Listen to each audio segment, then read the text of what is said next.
Welcome Beyond the Reiki Gateway. I'm your host, Andrea Kennedy. Like countless others, Reiki found me when I wasn't even looking, and then it ignited a whole new world of questions. This podcast explores topics of interest for the spiritually curious. Join me for discussions and special guests on subjects such as past lives, crystal healing, spiritual awakening, ascension, energy healing, and more, all to assist and inspire you along your unique soul's journey. After hearing from so many of you requesting in-person Reiki training, I've gone and done it. I've scheduled classes right here in Ann Arbor, Michigan in October. Join me for a Reiki 1 and 2 class or a Reiki Master class. Plus, I've also scheduled a very special event you won't want to miss. Find out all the details and register at mainstreamreiki.com. Seats are limited, so I invite you to check it out quickly. Thanks so much for listening and being a fan of the show here. I can't wait to see you this October. Welcome to Beyond the Reiki Gateway. I'm Andrea Kennedy, your host, and today I've got Stephanie Banks here to share with you. She's an incredible intuitive channel, author, and mentor who helps people access soul-level wisdom. Formerly a speech therapist, Stephanie discovered channeling during her mother's dementia journey when traditional communication no longer worked. It became a powerful, heart-centered bridge. Today, she supports others through major life transitions, relationship challenges, decision-making, and even animal connection, all through conscious channeling. We'll talk to her about her approach, and we'll also talk about how she channels for the living and how each of us can begin to access this inner guidance ourselves. So I'm really looking forward to everything you have to share with us, Stephanie. It's so fresh and new every time I talk to somebody about these topics because we all are unique in how we might approach it. And so, welcome and thanks for being here. Thank you so much for having me, Andrea. It's an honor and pleasure, and I'm excited for our conversation. Me too. Me too. You just offer so many different, I'll say, angles to channeling, a lot of variety. And, some people will channel, one sort of voice or one way, I guess is what I'm trying to say. And as I said, you offer various angles, various voices, and can tune in for people of all, walks and beliefs and from anywhere in the world. So I love that it's what you do is very unique to each person that comes to you. Would you say that that's a fair assessment? Yes, and I think one of the most exciting things about the channeling that I do is, as you and I were speaking before we started recording, I'm channeling souls that are here in body right now. I do mediumship as well, those that are on the other side. But if you want to know what gets me really excited, it's channeling those that are here moving around.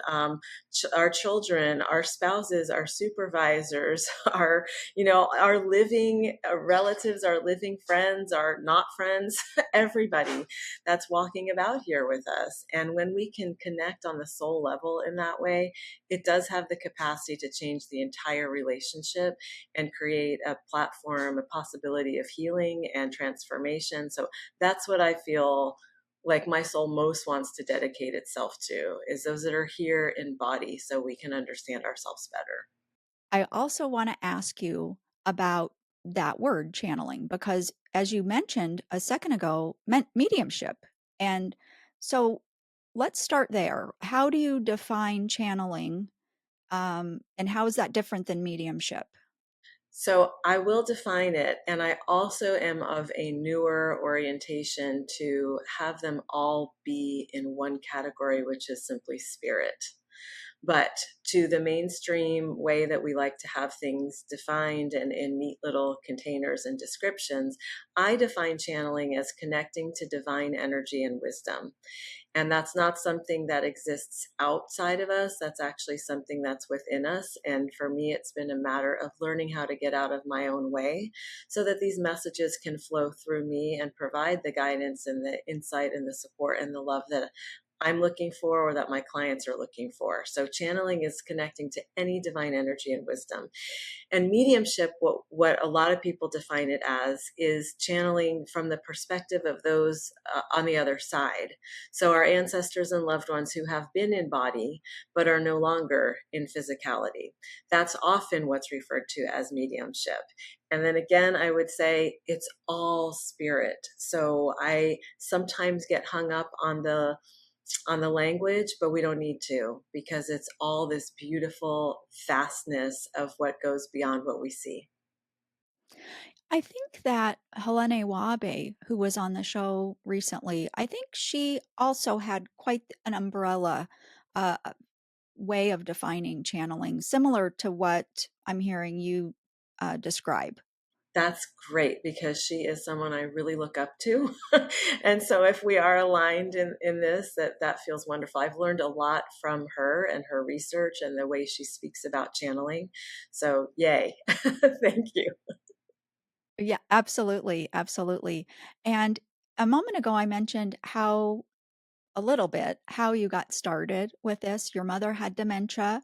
And I think for our audience, this is really important to hear because I was really connected with your story because of this. This really got me. There's a practicality to it. There's a groundedness to it.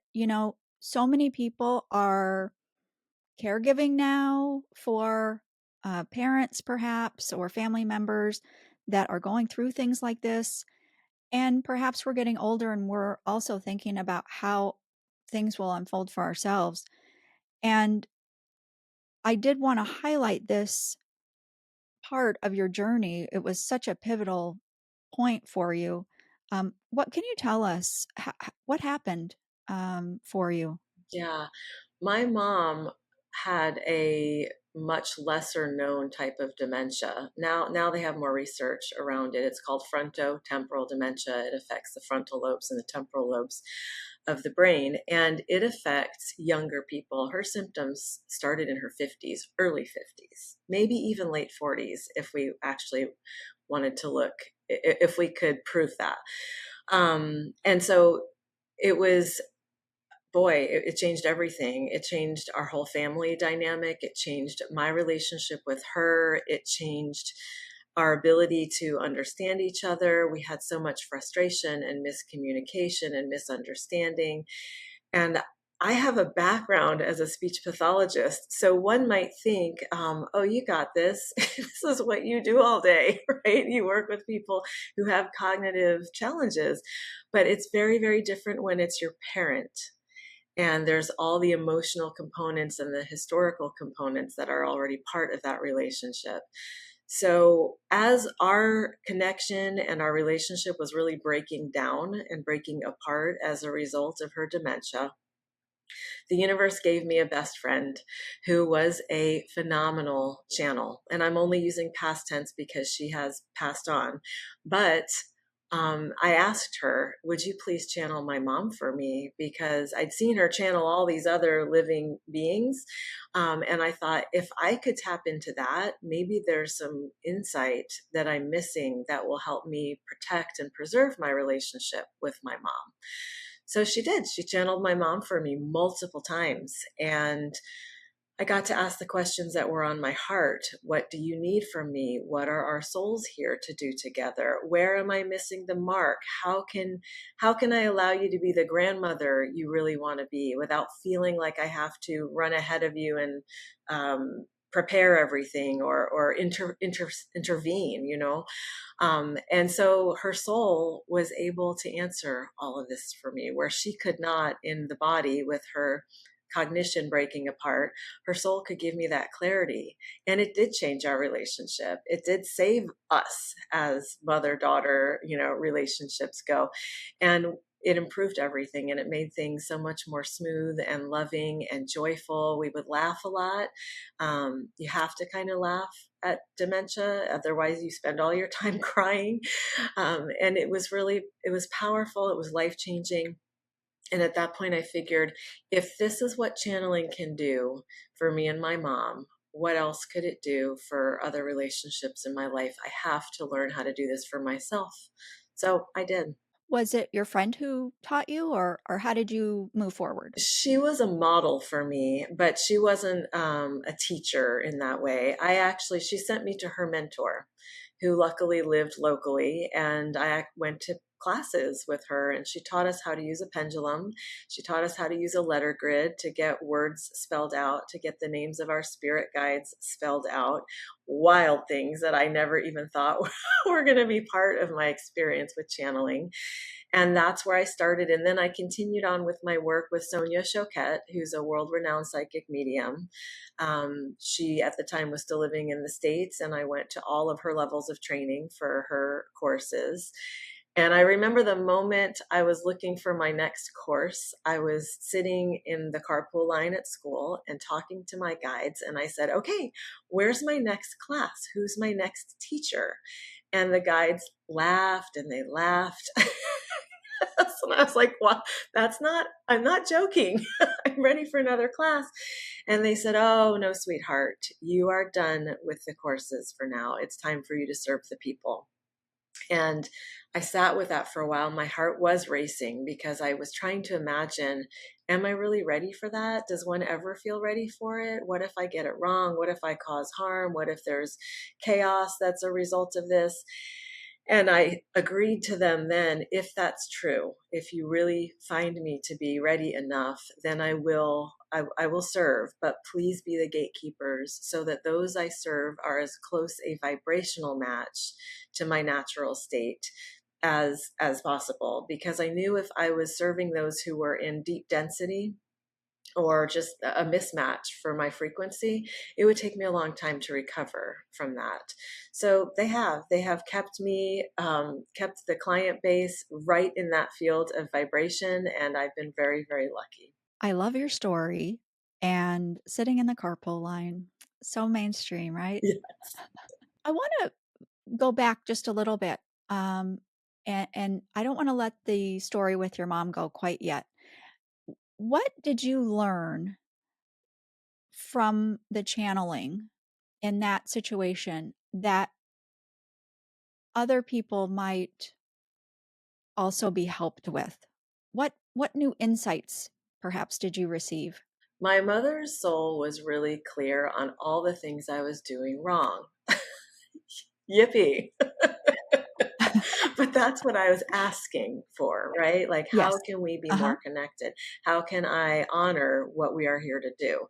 Because I knew I had awareness that my need to control, or my need to be a healer, or my need to um, predict what was going to happen and then stay ahead of it was really interfering with our relationship. One of the things she told me that I was surprised to learn and very grateful to be able to address was, she said that I was getting in the way of her soul agreement with my father. And where I was trying to protect my father from some of my mom's severe mood swings and changes and harsh words and unpredictable behaviors, she basically was telling me, back off. We have our own thing going on here, and we know what we're doing. And when you interfere in that, it's not in service. It's not in the highest service. So I learned how to be a better observer, and I learned how to nurture a relationship with my dad that was apart and separate from what he and my mom had going on. And that really did serve beautifully, because then once she did pass, he and I had a foundation to move forward with. And it wasn't simply based on all attention and all focus on my mother. So she shared that with me. She shared that this was this past lifetime we're talking about now was one that was intended she was intended to be the center of attention. And this is what her soul needed. It's what it wanted. It's what helped her to thrive. And so where I was feeling frustration with that like attention getting or attention seeking or whatever I had judgment around, that was actually in service to her self-expression and her soul's journey and expansion. So I learned how to back away from trying to manage and control that. She showed me how much fun and humor there still was to be had in our journey together. So that kind of flipped a switch for us. We got really playful. We got really silly. We danced around the kitchen island for no reason at all. We made up goofy songs. We just had fun. Her soul allowed me to see I was missing opportunities to really have a good time with my mom and to join her instead of trying to manage her. That's really powerful, Stephanie. And I have to imagine that reframing and recalibrating of the relationship aspects between the three of you, that had to make so much difference and also be freeing, right? Because it sounds like, if I'm hearing you correctly, I think it's very normal too. I think all of us would do that, kind of hold on and try to make things a certain way or how we think they need to be, not knowing, but just trying, whatever we could possibly do to normalize. Or it's, I would think it's so hard to know what we're really trying to even do. But to have that guidance, it just makes me almost exhale. It had to change everything. It did. You're right. It offered just spaciousness for us. And it's interesting because as a clinician, I would sit with patients in the hospitals where I would work, and we would like sometimes do drills. What's today? What time is it? What year is it? Who's the president? Like trying to orient the person. And then I would take my data and notice when the patient was improving there or not. And so I was kind of in some ways applying that with my mom, which she quickly, helped me decide that was not effective, not a good choice. But I realized that doesn't let me be in her world.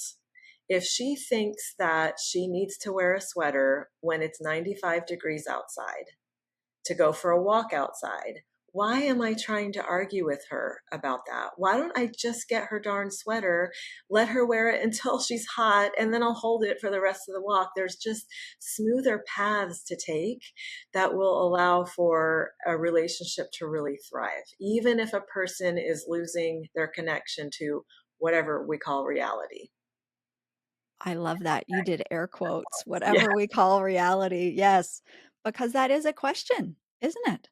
It definitely is a matter of perspective. In your work, you work with animals too, nature, as we said, people on the other side, people living. And through all of your sessions throughout these years, I'm curious, what have you learned about the soul, about reality? And I want to say it like this too. I'm not asking you for the truth. I'm just asking you for, from your current level of understanding, what have what do you what do you think you've learned? Yeah. Thank you for delineating, because I'm only speaking my truth. I don't know what will resonate with others, but time and again in my channeled messages, I am awed by the wisdom of all of our souls. Our souls know exactly what we're doing. We have just gone through a steady process as humans of being disconnected from that inner wisdom and from that confidence and intuitive sense that we all had innate when we were younger. So I learned that most of what we are here to do is to learn to love more expansively, unconditionally, more perfect love, agape, you might call it. And in order to do that, believe it or not, the soul calls in challenging relationships and circumstances so that we can expand and grow, so we can peel away the layers of what we thought we absolutely knew, what was absolutely true based on what others told us, by the way, and get to our own center. So I feel like it's every time I channel, it's I wouldn't necessarily call it a learning, but I would call it a remembering, kind of remembering who we are, why we're here. And even those that we find it very easy to judge, those whose behaviors are abhorrent or cause harm or cruelty, etc., even those are our souls who are here to learn how to love better. And there's a whole host of things we have not yet remembered about the truth of them that would illuminate how and why they are the way they are and how we can actually connect with them. Specifically, Stephanie, when you channel animals, what have the animals shown you or taught you? The animals always offer us the purest, loving vibration. They know nothing else. They don't harbor resentments. They don't have complicated stories. They're just in the moment. So they are our greatest teachers for that. And this is why I love to channel them. So whether it's animals in the wild or our companion animals, that's what they're guiding us back to. For example, when I channel elephants, which they are one of my favorite animals ever. They are so family oriented, so tribe oriented. They protect each other. They stick together. They honor their deceased. They gather around in mourning. It's just, if you read about elephants, it just makes me weep how beautiful these creatures are and how intelligent and deeply connected they are to one another. So we can learn from that. That's in us too. We have just been, I believe, trained away from that. There's a lot of divisiveness that we're being conditioned around. And so, but elephants are clean and clear when it comes to that. And then dogs, I happen to have a slight obsession with dogs. I currently have 4 senior dogs. And they are always teaching me, whether it's live in the body, their antics, or their spirits communicating to me, just how precious it is to be here, just how magnificent and miraculous it is to be living life here. So that's what the animal kingdom really wants to bring us back to, is our present moment, our care for ourselves, because they don't feel guilty when they eat a little more than their share. Right? They don't feel guilty when they make an extra nice nest, that's better than the mockingbird next door. So they just have a lot to teach us in terms of simple living and honoring who we are and what we need. That's so funny about it's like keeping up with the Joneses bird style Yeah. or something. Yeah, it just doesn't really happen, does it? Those are really, really good lessons. As you channel animals versus living people, you also channel, I will say, ascended masters and angels and things like that. Is that also true? D Does it feel different for you, or is the energy different? It does. It feels very different. Depending on the soul that I'm channeling too. If it's just a regular old soul, they all have a different cadence and frequency feel as well. A lot of times personality comes through when I'm channeling, which is fun for me and really fun for the person I'm channeling for, the family member or loved one, because they'll say, oh my gosh, that's exactly how he sounds, or those are the phrases that he uses. So that's fun. But I feel like the when I'm channeling, say, the angelic realm or the ascended masters, or some people have a living guru or a guru on the other side that they're very, very much lovingly connected to, and they would like to hear from them. I feel I am guided to arrange my body differently. Oftentimes, there is an energy of a being that I channel who always. Right now in our interview, Andrea, I'm sitting cross-legged. It's just where I'm most comfortable, and that's usually how I channel. But when I channel this particular soul, she says, "Straighten up your body. Put your legs down. Put your feet flat on the earth. Square your shoulders." She gives me a whole bunch of orders, and I just, like a soldier, I just do it because out of respect and honor to how her energy wants to come through, I absolutely will bow to that. So they all do. They have a different feel, and I appreciate it so much because sometimes I can identify like who is here. Ah, yes, I recognize this one. This one has me fix my body and my feet, or this one has me slow down my words. There are some souls really want to make a point in a different way. So instead of talking quickly, which is what I'm used to, they will have me pause. They will have me slow down almost to a pace that's uncomfortable for me, but I do as I'm told. They must love working with you because you're so open to direction. I am very compliant in this area of my life, maybe not so much others. Can you share something that came through that really just totally took you by surprise? I think I'd have to go back to my mom's shared wisdom. For a while, when she told me specifically that my actions, though well-meaning, were actually having a negative impact on her and on her relationship with my father and on our family dynamics, that was heavy. That was kind of how I was identifying myself as a good daughter.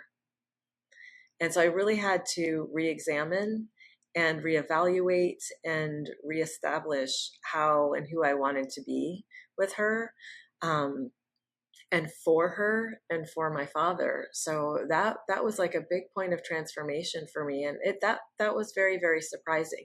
I'm not really surprised by much anymore. I've been doing this for so long. I'm delighted by all of it, but not much takes me by surprise anymore. It's just rather fascinating. Well, first, I want to say thank you for that. I can only imagine that how that would have been so difficult. Yeah. I've seen in the, I don't know, ether lately, or whatever's coming into my awareness, there is more of the idea of other beings from other constellations and, other places in the universe coming through. Do you channel those beings or do those come up in your sessions? They do with some of my clients. Some of my clients are much further in their spiritual journey than I am. So they will ask for energies or entities that I don't have any familiarity with. I'll have to ask them, okay, who is that? What do they do? What's their role? And I don't mind showing my ignorance here. I can't know everything about everything. If I had to identify my zone of genius, it's channeling for personal transformation. So it is the souls that are here wanting to elevate us and bring us into a higher way with our relationships with ourselves and with all life around us. But yes, there will be I have plenty of clients who ask to hear from souls or entities that I'm not familiar with, and I don't need to be familiar with them to bring forward what they're wanting or needing to hear at the moment. Yeah. I think it takes a lot of courage, Stephanie. That's where I am with this right now, to go into completely unknown territory, which I would think comes right along with it, of course. But to imagine that unfolding, whoo, how did you how did you become so fearless in that? Oh, I'm not fearless. I just have more courage than fear much of the time. Yeah, I just have more willingness to be utilized as a vessel of love. Um, but I want everyone to know that I have just as much fear as the next person, right? I'm human. I've had my human experiences. They continue to unfold. I worry for the natural world every moment of every day, given what is happening to it from human behaviors and from we'll avoid all the things, but you know exactly what I'm getting at. And so it's a constant walk for me to recenter and recenter and recenter, because I can slide into that fearful place, especially when I stay abreast of the news, of what is actually going on in the outside world. it's all geared towards inciting fear. Even though I'm only following the best journalists who are very, very balanced and honest in their reporting. So I have fear, and it just sits here on my shoulder. And we walk into the engagements together. We walk into the channeled messages together.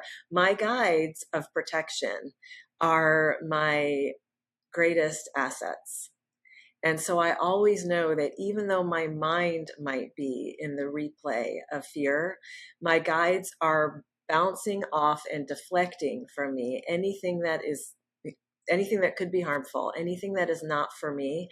And I fully trust that. So that's how I'm able to keep showing up and doing this work, is I know I'm protected. I also know how to invoke and invite that protection and create it around me. And I'm coming from love, and love always wins. No matter what it looks like outside, love always wins. I couldn't agree more with that. Where does your higher self fit in with the guides that you mentioned? Yeah, she's right there with them. Again, if we're going on the big umbrella, higher self, guides, it's all this beautiful, powerful, loving, generative energy that is illuminating my path. So my higher self gives me specific guidance all the time. She helps me with my parenting, but so again do my parenting guides, and so do the higher self of my children. Right, like I'm getting influence and support and guidance from many, many different perspectives, and so I feel like the higher self fits in as the aspect of us that is eternal, right? The soul aspect that never dies. It comes for many, many, many experiences and lifetimes in order to get closer to source, God, creator, love, whatever you call that energy, and plays out different dynamics so we can have more access, faster access. Sometimes the most challenging relationships are the ones that catapult us most quickly into that love. That's a wonderful reminder. Now, you're very committed to teaching other people who want to learn this.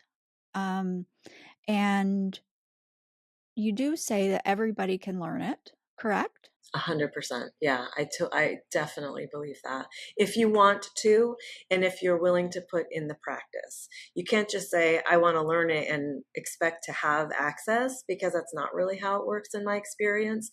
But if you want to learn to channel, and you want to learn to trust your intuition and connect with your guides and your higher self and the souls that are here and your ancestors and loved ones and the animal beings and the trees and everything, yes, you can. And never be bored again. Exactly. Exactly. That's got to be wild.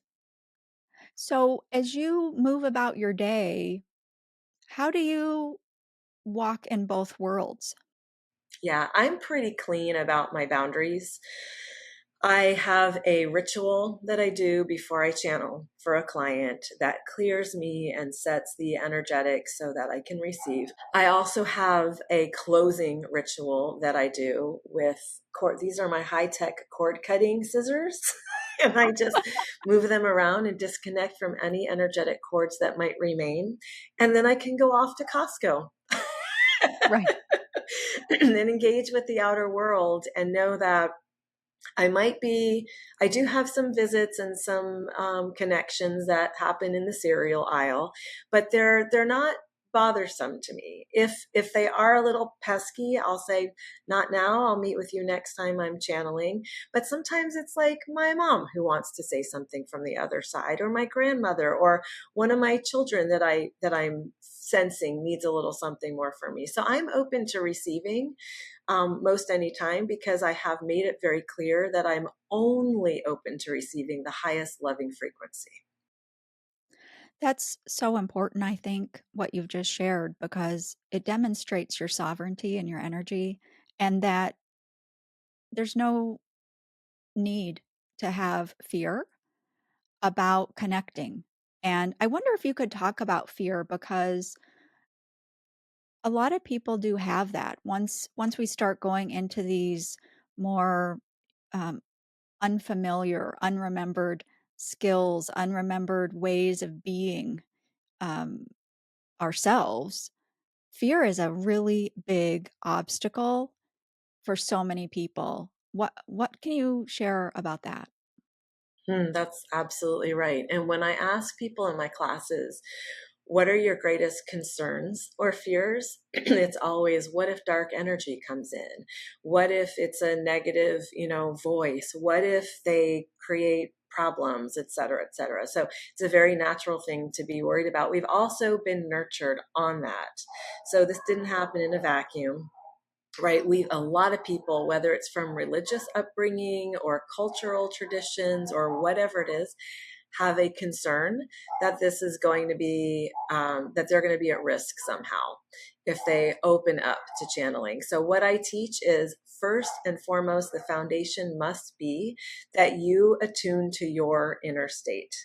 If I am at a low frequency, I am actually a point of attraction for low frequency. This is universal law, I'm not making it up. It's just what's known. And so if I maintain myself at a high vibrational loving frequency, which I do, you can feel it from me. I do this through nurturing in the natural world. I do this through dark chocolate. I do this through really good rest and sleep and all, tending to good friendships and thousands of different ways to do this. But this keeps my energetics at a certain point. This makes it nearly impossible for any riffraff, low vibe frequency to penetrate my field because I am bringing light. I am emanating light. Now, if I'm grumpy and grouchy and irritable and I haven't slept and I don't feel well and I'm angry and all this, I do not channel for people because that's not fair to them. And I'm basically inviting like a lower frequency to enter the field. And that's not what I want to do. So it really starts and ends with how we maintain ourselves as our own frequencies. And what kind of practices do you do regularly to help yourself? Because I think perhaps that could be helpful for our listeners and our viewers on YouTube. Yeah, and they're simple. Like, you do not have to go out and buy expensive things or take expensive courses. You don't have to take my classes. You can basically, first off, tend to your most basic needs.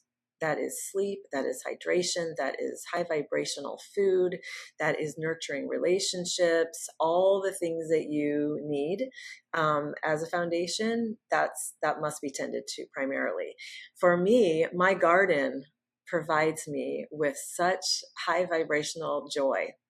And so I go outside in between sessions and I watch the dragonflies and the butterflies and the fruit that is growing and the little mouse that comes to eat the cracked corn that I put out in the birdseed. Like, it's just beautiful. And all of us have this innate connection to the natural world, the trees, the animals, the plants, the earth, the worms. I move worms off the sidewalk into like earthy areas so they don't dry out. So connecting to these all life forms is something that will help you with your channeling, believe it or not, because then you're acknowledging the beauty and perfection and miracle of life and your life as well. There's also meditation. I believe that's essential, but you don't have to be a perfect meditator. I probably am a very mediocre, and that's probably being generous. I'm probably a very mediocre meditator. I don't do it perfectly. My thoughts run wild, but I show up to it nonetheless, and that's the whole point. There's breath work. You can learn how to connect to your breath and slow that down and utilize it as a point of relaxation and centeredness. There's body work you can do. If you find a really good energy and body healer, that's very effective. I mean, I could go on and on. There's so many ways. And for each of us, it is a little bit different. But foundationally speaking, I find that meditation is crucial. Mantra, having something you repeat to yourself that is supportive and loving and nurturing, and some sort of ritual practices that you do. Those are all wonderful. And yeah, certainly, probably whatever resonates, right? Because they may change their mind, and that's okay. Nothing's rigid. We want to spend our time and our focus certainly on things that do make us feel better. I'm just not about shoulds, and doing things out of the should energy. But would you say that all students are welcome, or it's a good idea for anybody who wants to do this to do it, or are there yield signs, or are there certain people who maybe channeling isn't for? Hmm. I I think I still believe that channeling is for all of us if we use it for ourselves. If you are using it for someone else, like in a capacity, professional capacity, like I am, oh boy, you have to hold yourself to a whole different level of standards. And that I take very, very, very seriously.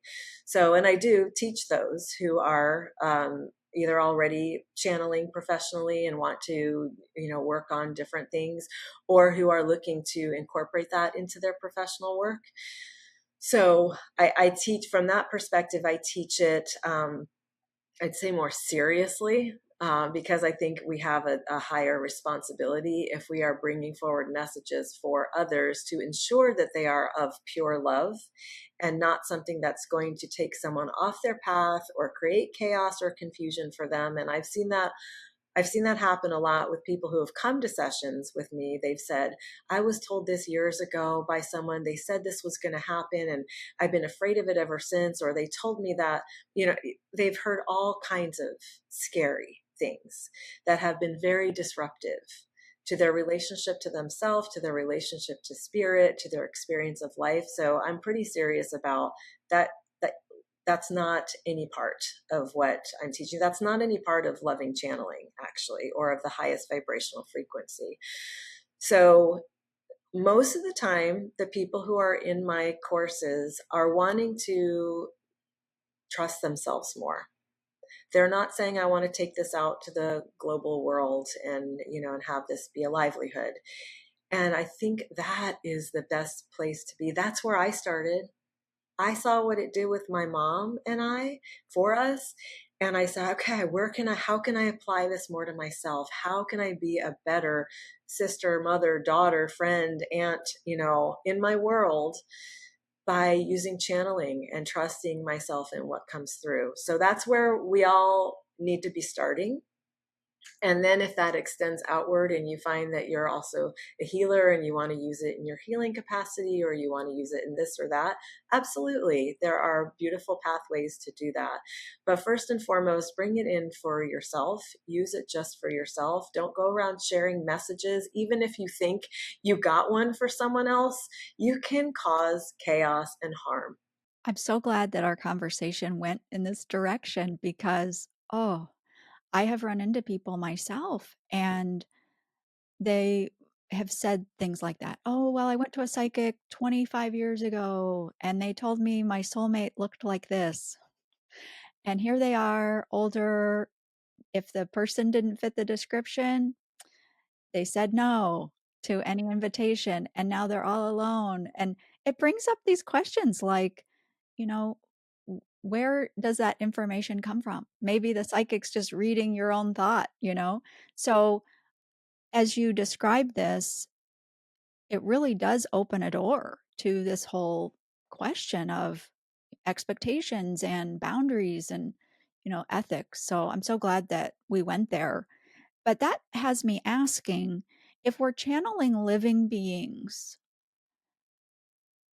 how can we do that in a way that doesn't cause an issue? Uh, Because does the person being channeled always know that they're being channeled? It could get sticky, right? Of course it could. In my experience, the people that I'm channeling never know they're being channeled. This is not like a, hey, who's in my field? Get out of there, Stephanie. No, I have never, ever had anyone say to me that I know you're channeling me or have any sense for it. Because I'm channeling from the perspective of their higher self or their guides. So they're not likely to feel something, to sense something. You'd have to be so finely attuned to all things of your own essence. I'm not even that attuned. There could be people channeling me now and I would not have any awareness of it, but I trust that my guides are bumping them off and bouncing, taking care of things.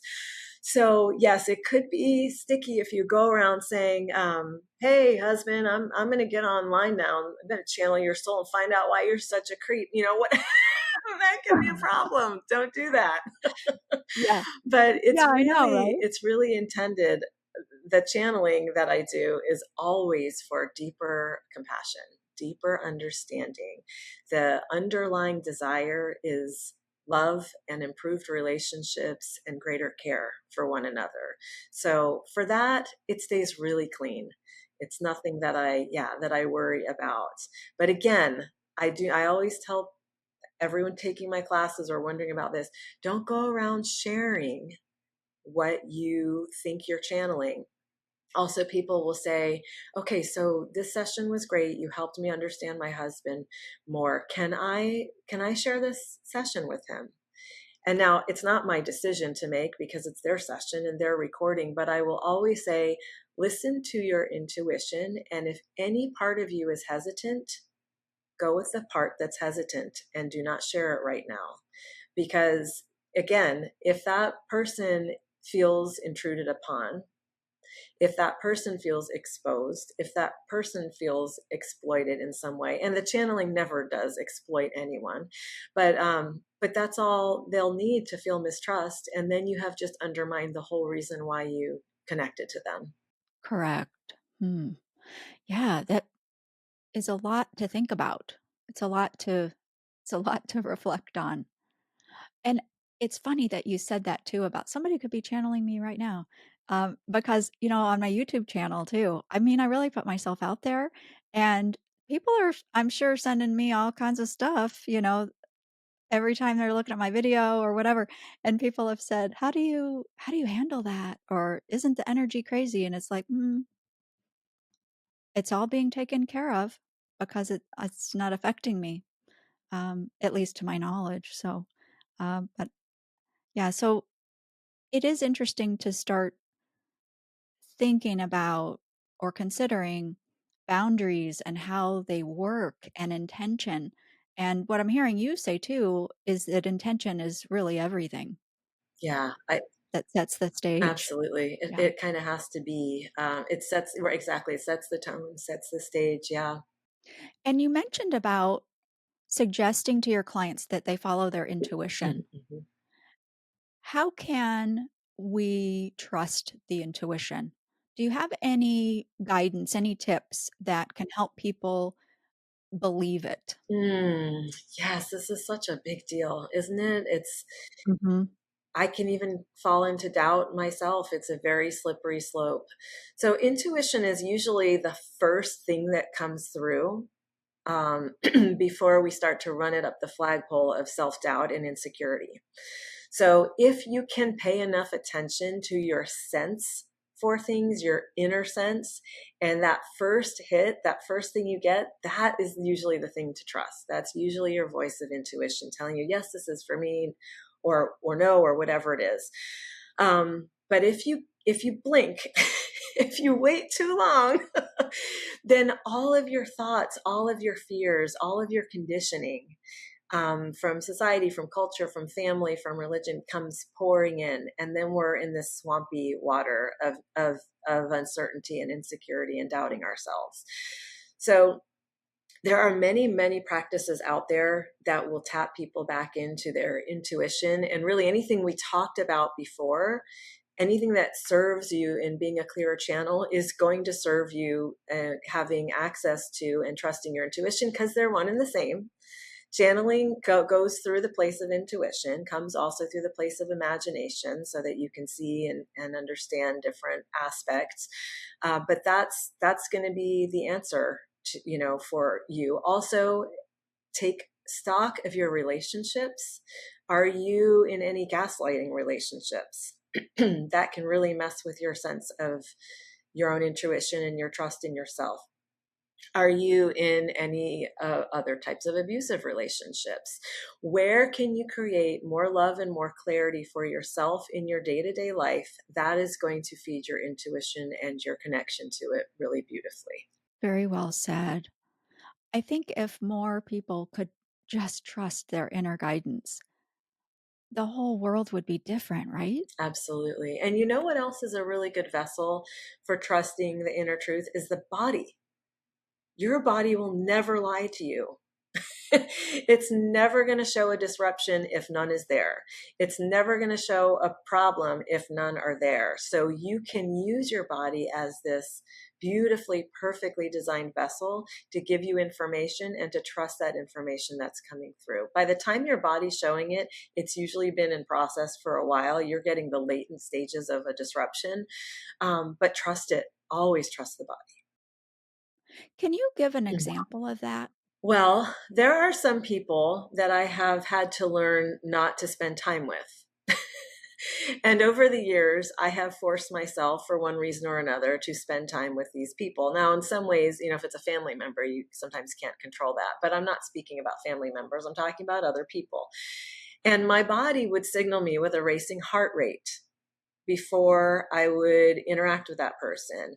My body would signal me with a headache out of nowhere. I don't normally get headaches before or after or during my experiences with that person. My body would signal me with gastrointestinal discomfort, right? Like these are all very obvious, clear signs, physical signs that something is not for me. And so if I override them, then I deal with the ramifications of that. But if I honor and listen to that, then I enjoy a very content body. I'm so glad that I asked that because how many times do we not pay attention or we just think like, "Oh, that's the thing I ate," or whatever, and I so appreciate that you've really brought that to the forefront. It could be something totally different. Awareness is just everything. Being awake. And as you teach more people this, oh, let me back up.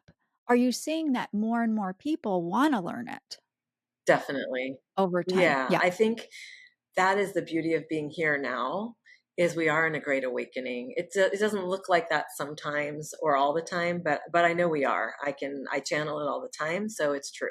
It's true for me. That's what I'm serving into. So being in this awakening with others, this is the hunger. The hunger is to understand ourselves and each other better so we can imagine the more beautiful world that our hearts know is possible and serve into that. I couldn't agree more. And I'm so excited to be on Earth right now. And I'm very excited that more people want to channel and that it's just a natural part of who we are. And I'll just go back to what I said a few minutes ago, and that is the whole world would be different if everybody did this. I mean, if even half the people on the planet were doing this, or probably a lot less, right? But I think this is the future. We've been seeing or hearing about telepathy Mhm. more, the telepathy tapes and things like that. And um, communication is going to change everything. Our advancement in communication and getting away from, how our reliance on language the way we've always thought, maybe. I totally agree. It is very exciting and beautiful and powerful and also a real nail biter, isn't it? What will we decide, right? What will humanity choose? Yeah, I think it'll all work out in the end, but hold on tight. Exactly. Right. And so, gosh, I think what I want to do is I want to ask you one more thing about your classes and the students. Do you find that when students come to the class, we talked about the fear factor thing, but do you find that it's actually a healing journey for them? Do they need to heal things that are maybe in their way first? And does the coursework help them do that? Yeah, that's a beautiful question. Um, we are all engaging in that way for healing. I'm healing too, as I listen to their stories and I get to know their souls better and their spirit team and teach the aspects of what I know to be helpful and useful, simply because it's been helpful and useful to me on my path. There is a lot that occurs. I view my job when I'm teaching this to really be present enough opportunities for them to try out new things that they don't have a preconceived notion about, so they can just dive in, swim around and see, and then they always emerge with like a, wow, I heard something, I got something, I wrote something, I sensed something. And then of course they'll say, is it real though? Is that just wishful thinking? And that's exactly what we were talking about before. The first thing you get, the wow, that's your intuition. That's your inner truth. That's your inner wisdom talking. Yes, it's real.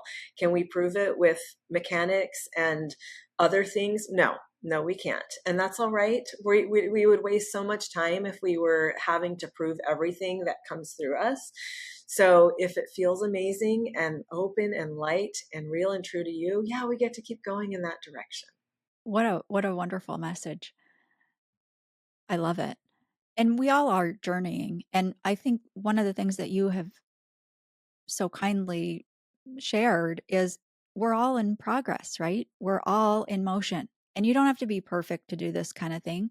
We just need to have the intention, do the work, be in integrity, and allow ourselves, to have the human experience at the same time, right? Yeah, I think that's what makes this hilarious. Is combining, right, the human experience, which is really funny. The things we do, the things we think, the behaviors, all the things, we're hilarious beings. And then you add the wisdom of spirit to that, and you have this whole beautiful, complete journey, as you said. And it really is meant to be magnificent. And I am finding it to be exactly that. Finally, Stephanie, I'd like to ask, you offer sessions for people, and for our audience, what are the common reasons people would have a session? What sort of things are they asking about or seeking clarification about? Yeah, my area of um, deepest interest and expertise is in relationships, how we relate to one another. So most of the clients that come to me are wanting to hear from their higher self. Am I on the right path? Is this, they might have an upcoming decision or something that they're trying to sort out, and they want to hear from their soul. What would be in the highest service for my soul? And a lot of clients are coming to me saying, I'm a mother of a teenager or a child, and I am not understanding, our communication is really breaking down. I need to know what they need from me. How do I support them best?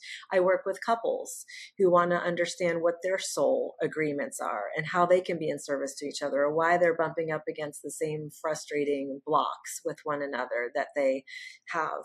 I work with people who, similar to me, have a loved one with dementia, and they want to know what, my loved one can't communicate clearly to me anymore. What do they need? Do they know I'm here? What do they want to tell me? What do they want to share? What's meaningful to them right now? So all of this and more is available through channeling, and it's really a shortcut, to spending years of guessing or trial and error and error and error. When you go to the soul, you just get the essence of things, and that's so useful. The Mm-hmm. clarity, the clarity. I just can't underscore how much peace can be found in the clarity. Hmm. I would imagine that we have people listening who've made it this far in the episode and they're like, wow, that so resonates with me, right? Or I've been wondering that. So I'm really excited for them to hear this, because the road to clarity can change everything. And just like you shared with your mother and how transformative that was, how helpful. And so I just want to thank you so much for really coming full circle. And we covered so many different things, and you are a wonderful sport as we did that. So I want to thank you for being here, Stephanie, so very much. Can you tell our audience how to reach you? Thank you, Andrea. They can go to my website, which is soulinsight.com, SOULINSIGHT.com. Beautiful. And do you have courses on your website for them and the ability to check into sessions? Yes, absolutely. You can schedule a private session on there. You can watch my recorded classes and you can see what's coming up live. Oh, fantastic. Thank you so much, Stephanie. It's been a real joy. For me as well, Andrea. Thank you. Thank you for listening. And you can check the show notes or visit the website beyondthereikigateway.com to find out more about the podcast and connect with me. Please keep in mind that views and opinions expressed in the show don't necessarily reflect those of the podcast or anyone affiliated with its production or advertising. This program is presented for your entertainment only, and all information provided is to be utilized at the listener's own discretion. I, along with the BTRG team, hope you enjoy the show as much as we enjoy making it for you. Wishing you highest blessings until we meet again beyond the Reiki Gateway.